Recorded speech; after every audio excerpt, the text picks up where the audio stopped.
どうも、ワンピースの謎を解く仮面 YouTuber、ゆえてなんぼのゆでろんです。ありがとうございます。いいね。チャンネル登録してね。今回は週刊少年ジャンプ2021年48号、ワンピース最新話、1030話、諸行無常の響きありを考察していきます。この1030話は、考察することも、解説することも、てんこ盛りかつ難しい回ですが、頑張ります。一緒に考えていきましょう。よろしくお願いします。まだ読んでいない人や、コミック派の人は、多いネタバレを含む内容です。さらに、最新話の考察の場合は、怒涛の語呂合わせ考察が続きますから、苦手な人は今すぐ動画をストップしてください。よろしいでしょうか。行きましょう。今回1030話のスタートは、なんと岩戸の間で話すドレークとアプー。どうやらアプーはドレークが海軍のスパイだと読んでおり、さらにナンバーズを引き連れてドレークと手を組んで満身創痍となった百獣海賊団やルフィたちを一気に叩き、美味しいところを総取りしようと暗躍中。これが1030話の話数の語呂合わせ一つ目、合わさり。合わさりでしょう。ちなみに合わさりの語呂合わせは1030話で何度も登場します。ワンピース史上最も姑息な男アプーとドレークは手を組むのでしょうか。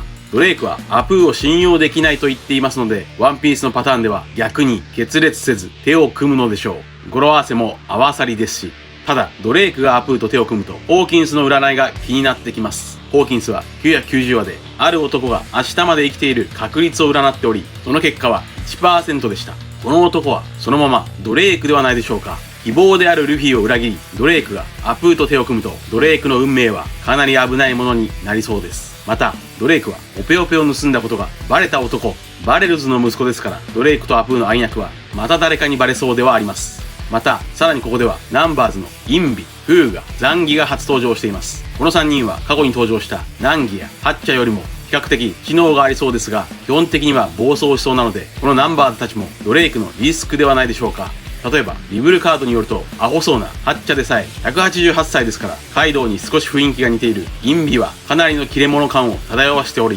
危険度が高そうです。そしてさらにこの1030話のタイトルは諸行無常の響きありですから、これも2人が手を組んだことにかかっています。諸行無常の響きありとは、平家一門の栄光と悪行、都落ちと滅亡を歌った平家物語の一節です。これは琵琶法師が音楽を奏でながら語る物語です。つまり弟の身のアプーが琵琶法師のイメージでしょうか。諸行無常の響きありを理解するには全文を確認しましょう。四少女の鐘の声、諸行無常の響きあり、皿掃除の花の色、乗車必須の断りを表す。この意味をいろいろと吹っ飛ばして簡単に言えば、勢いが盛んなものも結局は滅亡してこの世は移り変わるという意味の歌です。つまりこれは前回1029話でホーキンスが出した塔のカードと同じ意味、古きものの崩壊ですから、四皇街道とビッグマムの崩壊を暗示しているのでしょう。さらにここまで僕は鬼ヶ島編とスリラーバーズ編のつながりの他に、空島編とのつながりも数多く考えてきました。例えばこちらの動画では、空島のアッパーヤードイコールドクロの島ジャヤは同じくドクロの島である鬼ヶ島とリンクすると考えました。つまり鬼ヶ島にも黄金の鐘と表裏一体となる鐘が登場するかもしれません。その鐘とは何でしょうか。もしかするとそれはビッグマム。意味がわからないかもしれませんが、とにかく話を続けましょう。場面は変わって場内2階から1階に降りていくナミとウソップと、ここでなんとバンクハザードで見た金右衛門の下半身が歩き回り、お得意のヘで話をしています。これが1030話の話数の語呂合わせ2つ目、土佐回り。土佐回りでしょう。土佐回りとは芝居などの一座が地方を興行して回ることですが、もう一つの意味として盛り場をうろつき回るならず者という意味もあります。この下半身をウソップが捕まえるも、金右衛門には耳がないので聞こえず、そこでナミは起点を利かして反逆の逆さ三日月を金右衛門の胴に書いて味方であることを知らせます。これが1030話の話数の語呂合わせ3つ目、胴を触る。胴を触るでしょう。これに気づいた金右衛門は虫の息の仲間を助けてほしいと求めます。これを受け入れたウソップたちはキリンのハムレットに金右衛門の下半身をくっつけて仲間の救出に向かいます。ちなみにここでハムレットは俺は引っ張りだこだと愚痴っていますが、これは人型のハムレットの足が2本、キリンの足が4本、さらに金右衛門の足が2本で合わせると足が8本になるので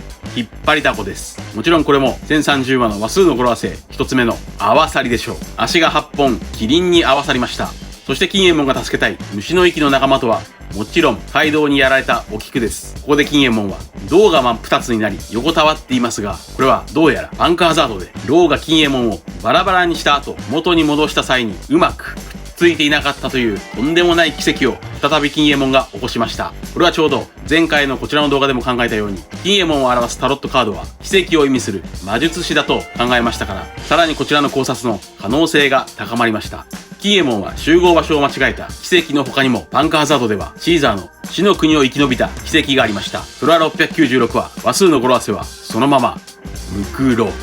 ロであり、さらに919話では牢に亡霊扱いされましたが、ただの下痢でした。金右衛門はまさに生きる赤鞘の亡霊でしょう。さらに金右衛門は牢に首や顔も切断されていますから、まだまだ今後バラバラになるかもしれません。脱線しましたが本編に戻りましょう。ここで金右衛門はすぐ横で倒れている虫の息の勘十郎にでんでん虫で話すオロチの声を聞きます。オロチも勘十郎も死んだと思っている金右衛門も、読者の僕もびっくりです。まだどちらも生きています。しつこいですね。鬼ヶ島編はゾンビが登場したスリラーバーグ編と表裏一体ですから、死んだと思っていてもそう簡単には死なないようです。オロチは鬼ヶ島の戦いを見事な舞台だったと表現して、勘十郎にアンコールを求めます。それは城中を練り歩く黒住家の燃える怨念を生み出してくれと願います。これも1030話の話数の語呂合わせ2つ目の土佐回り。土佐回りでしょう。土佐回りとは表舞台で華々しく活躍する一流の役者ではなく、二流以下の役者の営業を示すことが多いので、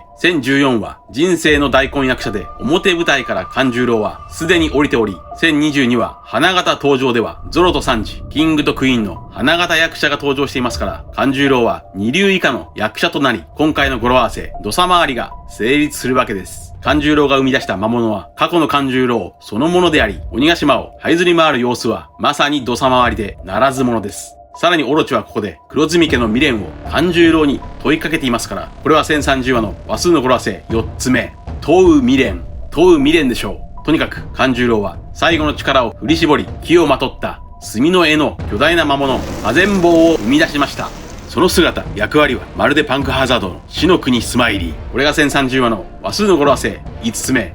ひまみれでしょう。このひまみれの妖怪火前棒とは平安時代の日本の妖怪の名前で、それは極楽へ行くために自ら召子を選んだ僧侶の霊と言われ、しかしいざ火をつけたもののあまりの苦しみから途中で未練を残しながら死んだ者も多かったそうで、それが妖怪火前棒となったと言われています。そして勘十郎はこの火前棒を生み出した際に、黒住心中が9と言って倒れました。9とは何でしょうか。9とはおそらく演劇などで用いられる三幕構成の定番、序波9の9でしょう。序波9の序は静かな導入、秩序がある第1幕と、その秩序を破る波の第2幕と、そして急激に物語が加速する9の第3幕に分かれており、現在のワノ国編は第3幕ですから、ここでさらに加速するイメージなのでしょう。ちなみにエヴァンゲリオンの映画は序波9ではなく序波9真の4部作でした。本編に戻りましょう。黒住家の怨念火前棒は触れたものに火をつけて壁をすり抜けて練り歩いているようです。そしてその姿は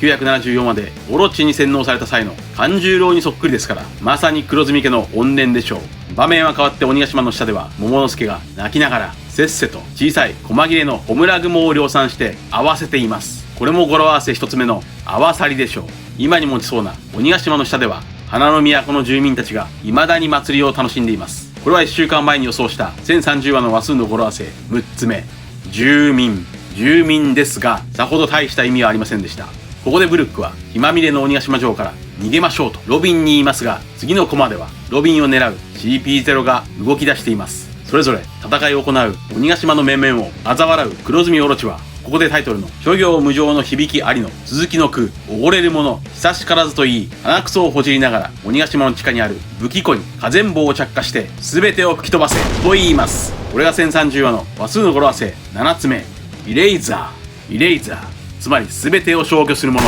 黒住の魔物オロチ。そしてオロチは鬼ヶ島から脱出するために福禄寿を待っているようですが、明らかにオロチの方がおごれるものそのものです。そしてさらに考えたいのは1032話の語呂合わせ自殺です。これまでこの1032話の語呂合わせ自殺は自殺が趣味であるカイドウが1032話で自殺をするのかも、もしくはアラバストのペルのようにヤマトがワノ国を救うために鬼ヶ島の爆弾を処理して自殺をするのかもなどと考えてきましたが、もしかしたら1032話で自殺をするのはオロチ。現在はおごっているオロチがもしも追い詰められたら火前棒に自ら火をつけて自殺をする雰囲気はあります。一方、そんな鬼ヶ島の武器庫へ向かっているのはヤマトです。鬼ヶ島の地下倉庫に向かって駆け抜けるヤマト。しかしそんなヤマトの前でビッグマムの技、異国が炸裂。キッドがアンクロットンごと吹っ飛ばされ絶体絶命。ここでキッドはローとの会話を思い出します。それは悪魔の実の限界を超える覚醒の話です。これが1030話の話数の語呂合わせ8つ目。アンリミテッド。アンリミテッドでしょう。アンリミテッドとは無限大、限界がないという意味ですから、悪魔の実の限界を超える覚醒のことでいいでしょう。こちらは語呂合わせのみ先週予想できました。この悪魔の実の覚醒とは何でしょうか。それはまずゾーン系、パラミシア系、ロギア系で覚醒は異なります。ゾーン系の覚醒については544話でクロコダイルが異常なタフさと回復力が売りなのさと答えていました。一方、ロギア系の覚醒はまだ謎のままです。パラミシア系の覚醒はドフラミンゴが答えています。能力は稀に覚醒し、己以外にも影響を与え始める。つまりパラミシア系が覚醒するとロギア系のようになると、故にキッドの磁気の能力、直々の実が覚醒すると他者を磁石化できると。つまり例えばルフィが覚醒すると他者や鬼ヶ島そのものをゴムにできるのでしょうか。ただしまだキッドやローの覚醒は無制限ではないようです。体力を消耗すると言います。これが1030話の話数の語呂合わせ9つ目。ゼロを前につけてノーアンリミテッド。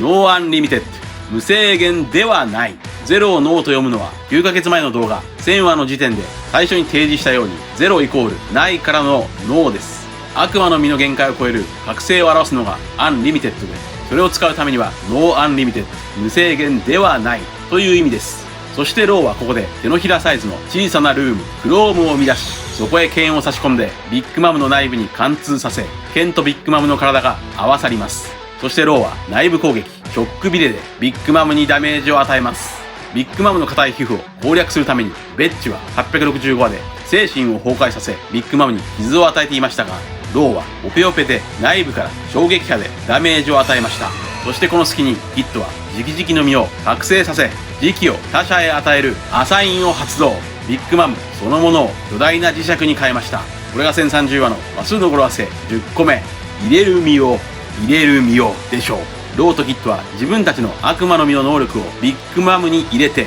攻撃しました。巨大な磁石になったビッグマム。これにより剣であるナポレオンはビッグマム本体にくっついて無効化され、さらに周りの武器や鉄骨が剥がれ、キッドの技パンクグラッシュが決まり、ビッグマムを押しつぶしました。これも語呂合わせ一つ目の合わさりです。本編はここまでです。ここで考えたいのはビッグマムです。ビッグマムが磁石になったなら、鬼ヶ島の地下倉庫に眠る大量の武器もビッグマムにくっつくことが予想されます。そんな鉄の塊の爆弾になったビッグマムに黒ずみの怨念、火全棒が着火するのではないでしょうか。その時ビッグマムは大爆発して泣き叫ぶ。それは空島の黄金の鐘と表裏一体になると、空島から響いた鐘の音は美しいものでしたが、鬼ヶ島から響くビッグマム、つまりリンリンの雄たけびは戦いの終わりを告げる断末魔。鬼ヶ島の断末魔、諸行無常の響きあり。鬼ヶ島の戦いの終わりを告げる鐘の音はリンリンでしょうか。ちなみに1030話の扉絵ではアリの軍隊を踏まないように気をつけてブルックが礼をしています。この扉絵の語呂合わせはアリさん礼、アリさん礼でしょう。続いてはいつものように次号1031話の展開を話数の語呂合わせとともに考えていきましょう。1031話の話数の語呂合わせ予想一つ目は天才。天才というのはどうでしょうか。もうさすがに5分が経過したでしょう。鬼ヶ島は花の都に到着し、今度こそ都がパニックになるかもしれません。それこそが天の災害、天災です。1031話の話数の語呂合わせ予想2つ目は天才。天才というのはどうでしょうか。流れ的にはあまり関係ありませんが、天才といえば天才ベガパンクですから、1031話でベガパンクの話が登場するかもしれません。また、この2つの語呂合わせは、海外のアニメ考察系 YouTuber、小原さんに2ヶ月前、インタビューしてもらった際に予測した語呂合わせでもあります。1031話の話数の語呂合わせ予想、3つ目は、慰霊祭。慰霊祭というのはどうでしょうか。和の国の火祭りとは、亡き人に思いを届けるお祭りですから、慰霊祭でしょう。やはり、花の都が注目されそうです。1031話の話数の語呂合わせ予想、4つ目は、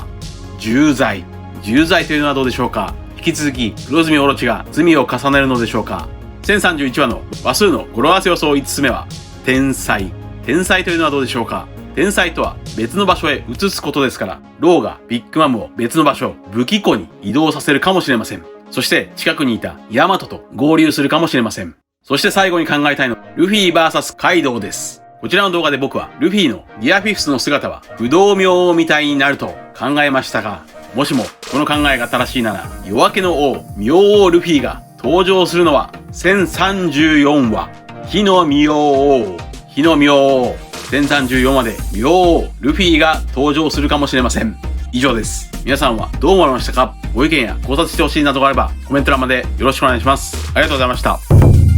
チャンネル登録やコメントよろしくお願いします。